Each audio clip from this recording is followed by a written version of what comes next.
So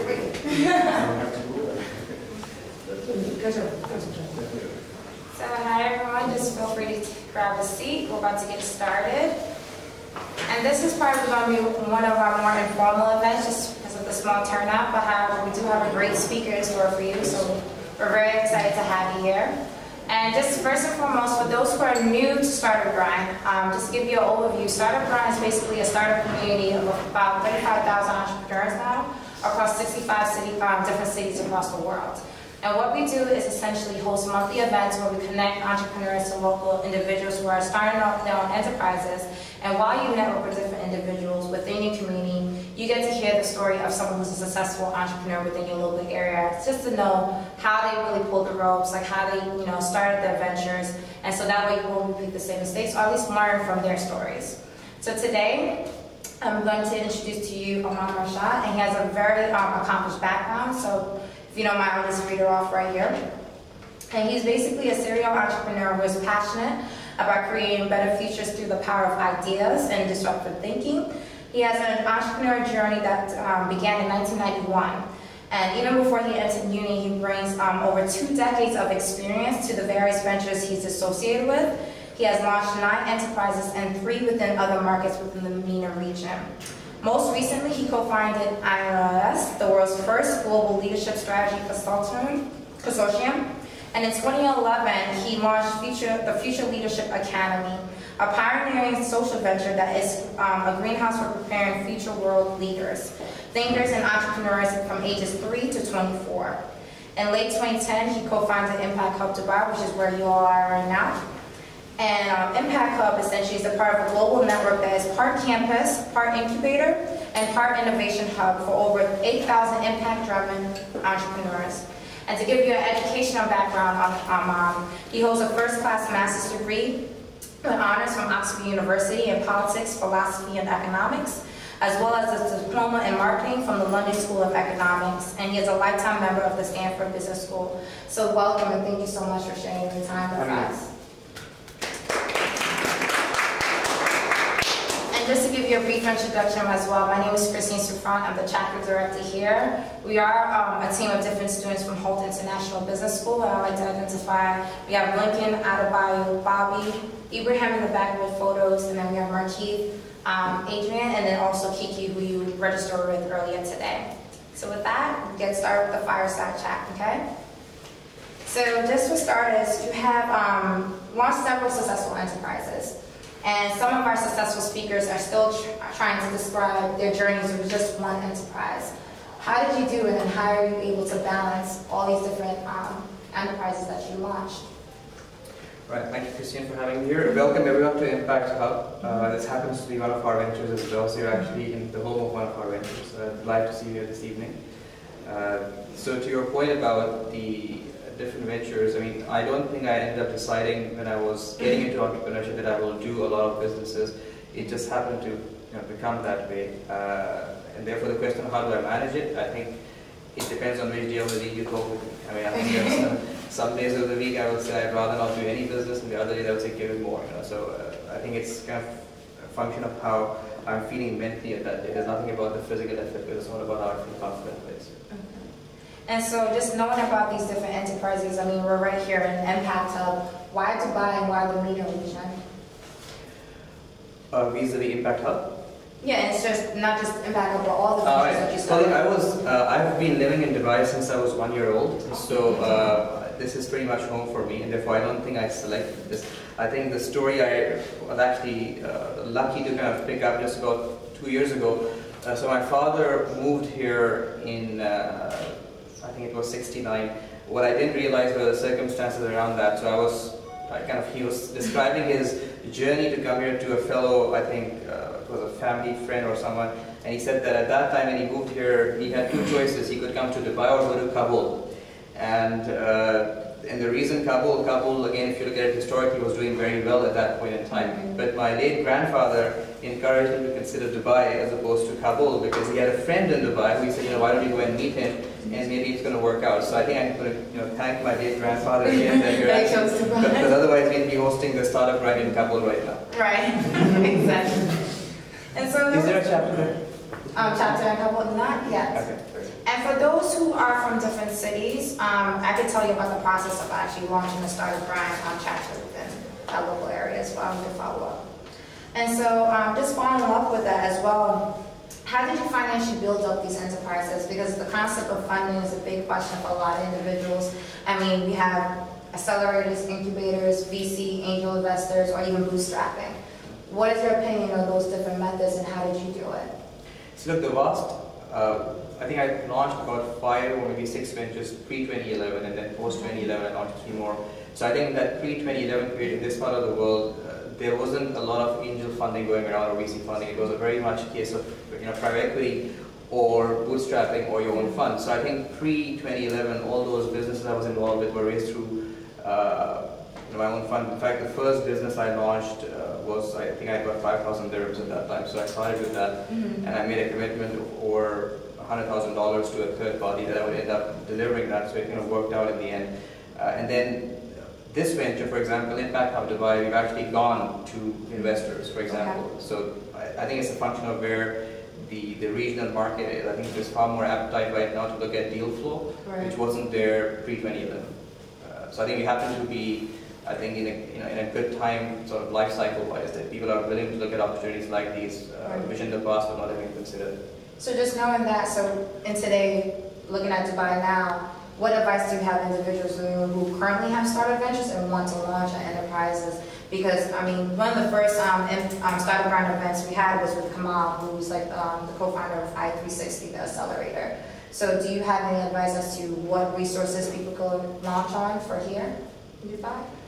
Well, very often people feel that because they've got a great idea, they're going to make it work, and I think that's the fundamental mistake that I think I also made at some point in some of our businesses I happened to launch.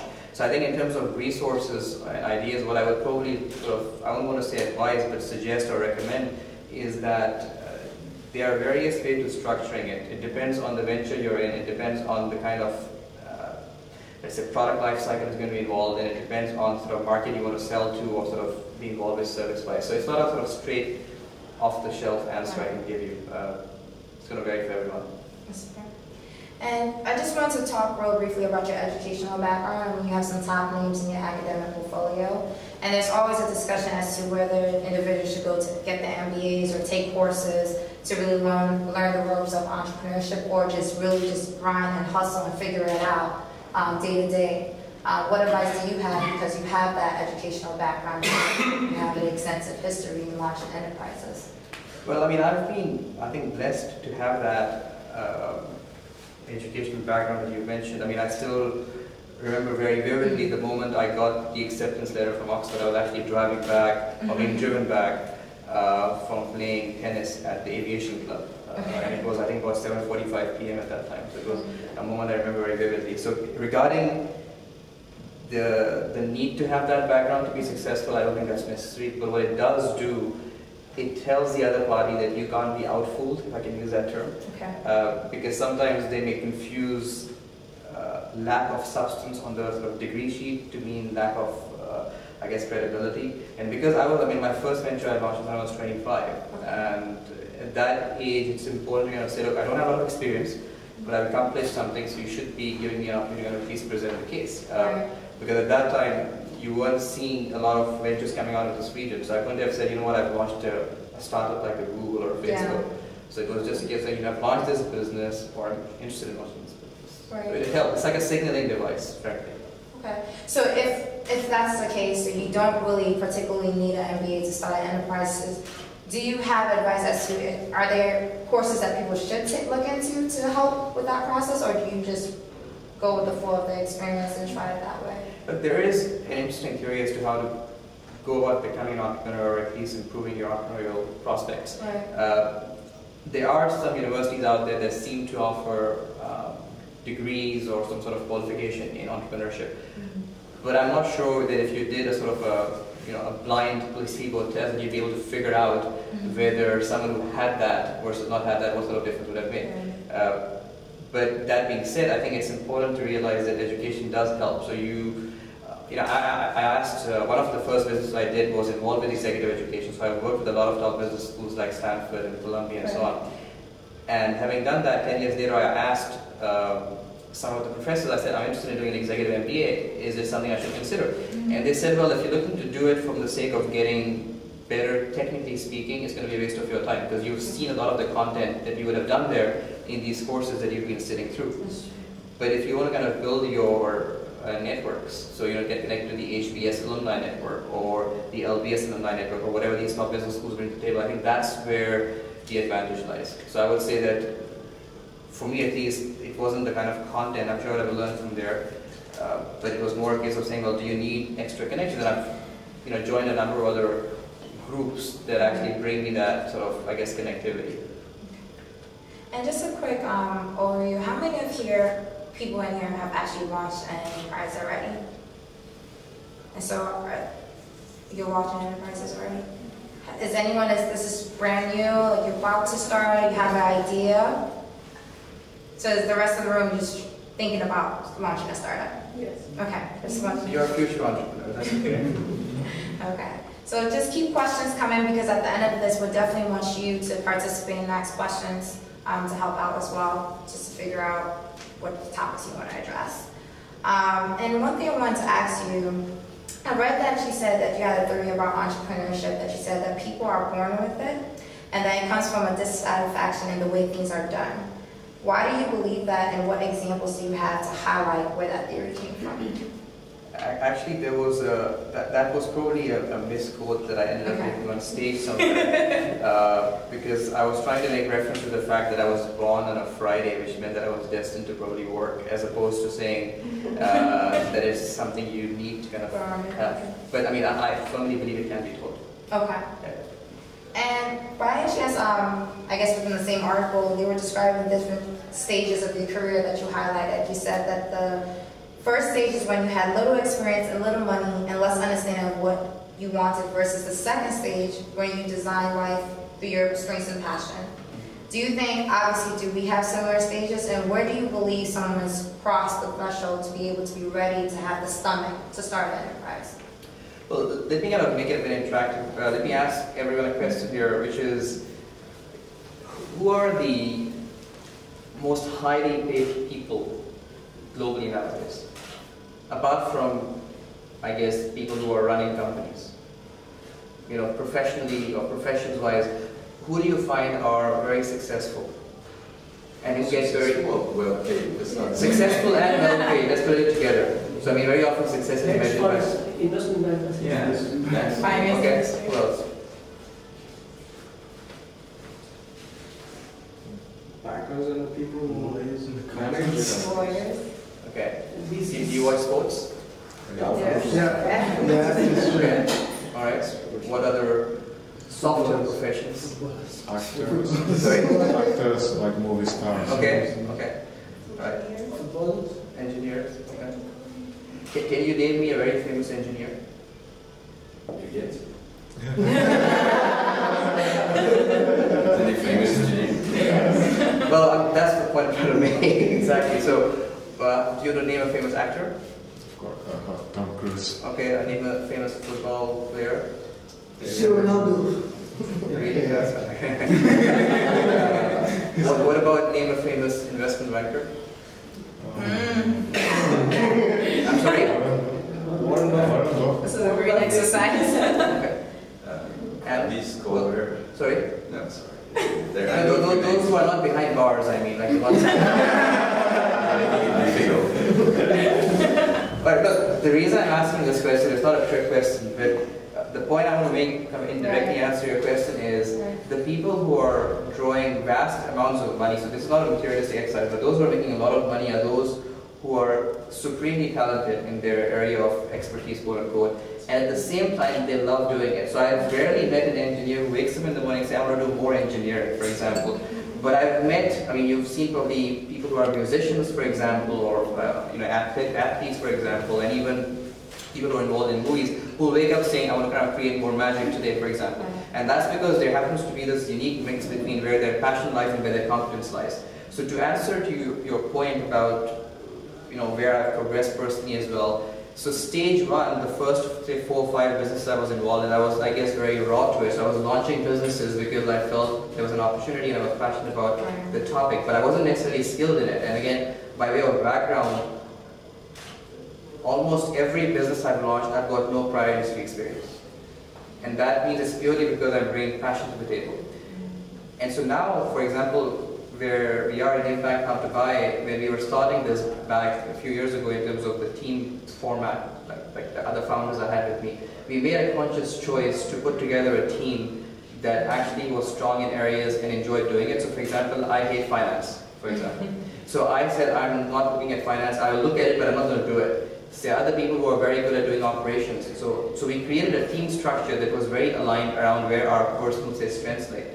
And the term that I guess I would use for that is like, you look at a job description again of someone, and again, do a quick mental checklist of the tasks you do either at home or if you're working somewhere at work. What percentage of your tasks that you do today that you truly love doing and very good at, and would keep doing it without getting even paid for it because we love it so much? And I'll tell you, I did this exercise for myself. And the percentage, I did this religiously for 3 months. I wanted to just get a sense of, I'm doing 20 activities in the day, how many fall in that bracket? And it ended up being less than 20%, which means that I was doing 80% things that were actually, I was what I would call incompetent, and I wasn't enjoying either. So for example, can I book travel? Absolutely. Do I like it? Absolutely not.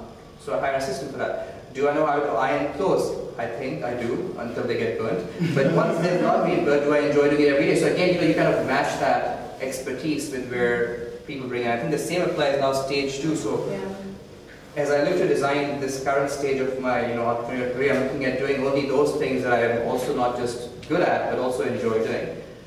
It's not a sort of position of luxury, but a position of, I guess, strength, that I would not want to be doing things just because it makes money. I mean, there have been many opportunities in the past where someone had said, Aman, that concept is a great concept, why don't you just copy it? And like, here's a nice building, let's build another building, or there's a nice restaurant, let's copy and build another restaurant. And it was easy to do that, but it just didn't fit in with my persona. So kind of just copying that concept and I guess getting some return out of it financially speaking.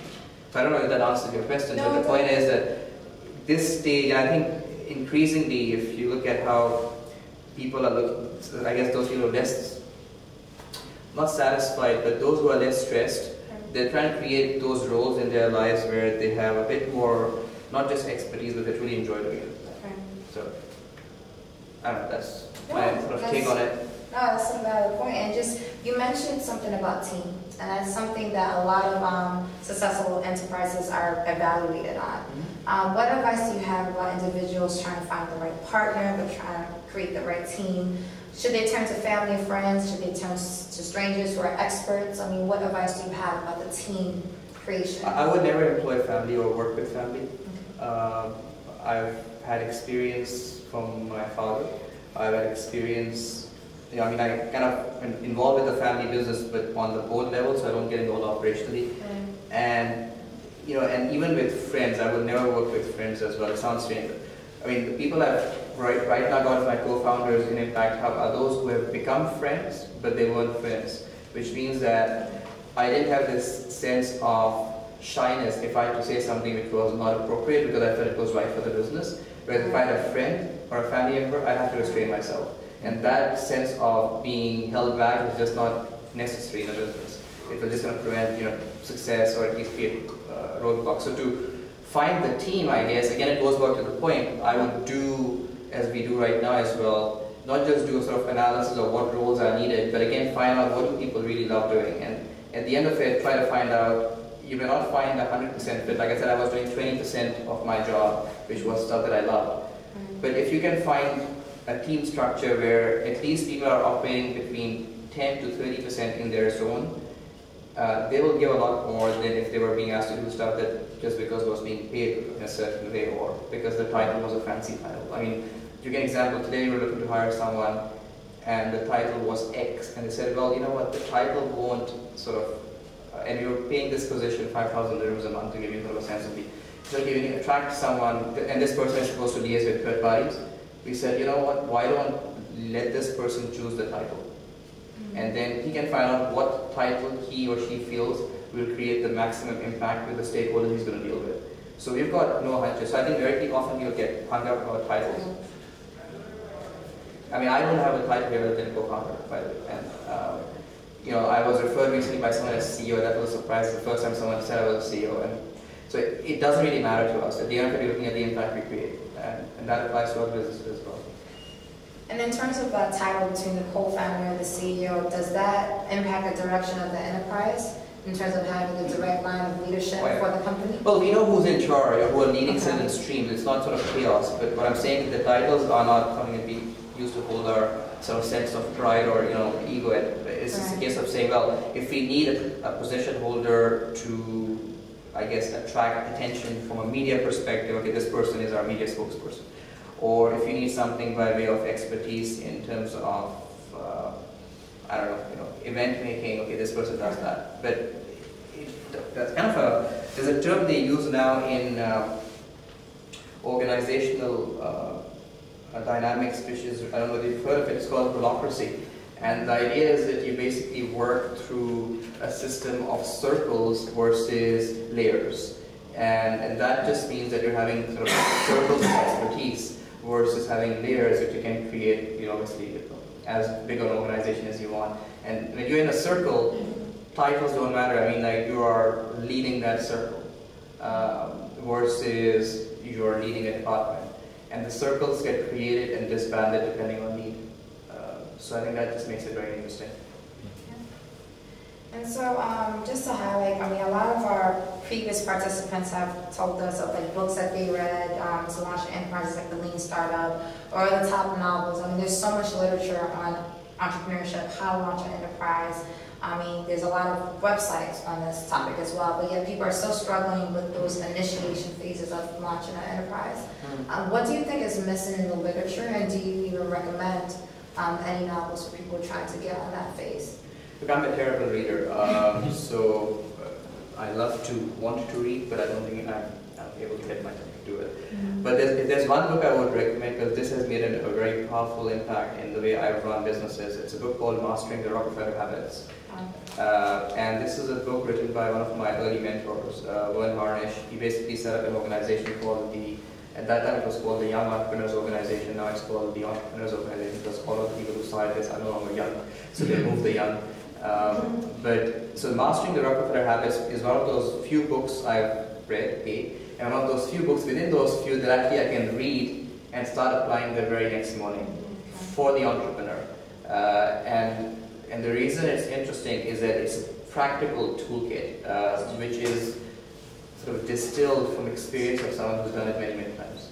So that's the great read I would have. And of course, there are other inspirational reads, right, Jim Collins and whatnot. But I really don't read a lot to pick it up. But I'm sure there's one book that I've heard a lot about, which is an interesting take from a psychology perspective. It's called Abundance by Peter Diamandis. And that's an interesting book because it does suggest that people are getting increasingly affluent, and therefore there's a great opportunity for people to leverage that versus getting caught up in this mindset that the world is struggling and there's economic downturns and whatnot. So, few weeks.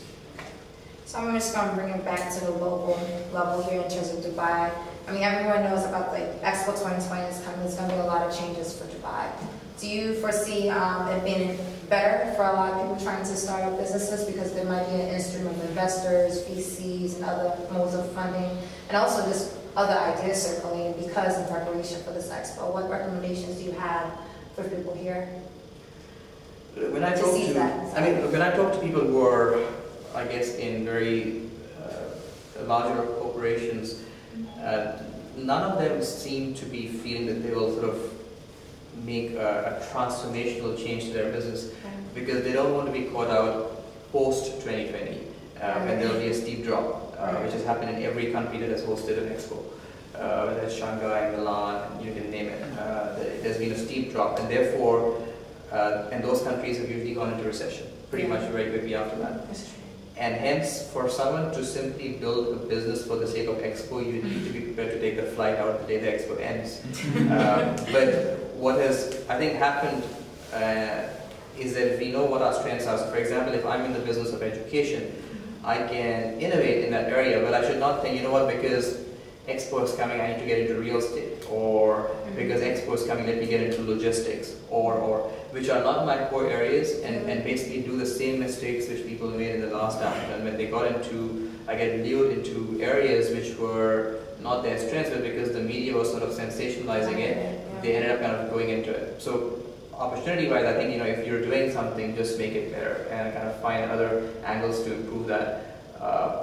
And if you want to really disrupt something, make sure it's not a big part of the, I guess, capital you put to the table. So let's say if you've got $100, you usually invest maybe $10. Don't put $50 because if it tanks, you tank, for example. So at least this way you kind of manage your risk versus trying to get into it pretty much head on. So that would be a safe sort of, I guess, you know, risk management-wise an approach to take. Thank you. And real quick, does anyone have any questions currently that they would like to ask? No? Yeah. So, how has your experience been from funding your own businesses, and then you moved into getting investors?